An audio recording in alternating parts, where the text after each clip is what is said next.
seperti yang dilakukan warga di salah satu perumahan di Kelurahan Minasa Upak, Kecamatan Rapocini. Warga menutup pintu masuk ke perumahan mereka menggunakan palang besi. Penutupan dilakukan secara sukarela dan diawasi oleh RT RW dan lurah setempat.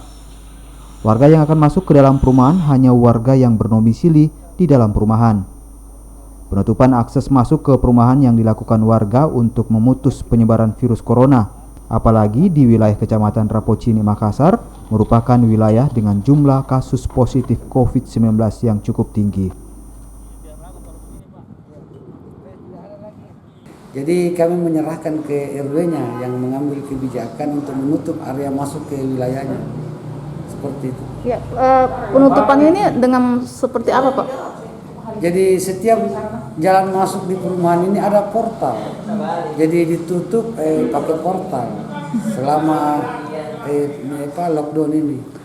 Untuk warga sendiri, Pak, bagaimana? Memang diminta untuk tinggal di dalam saja atau akses keluar masuk seperti apa?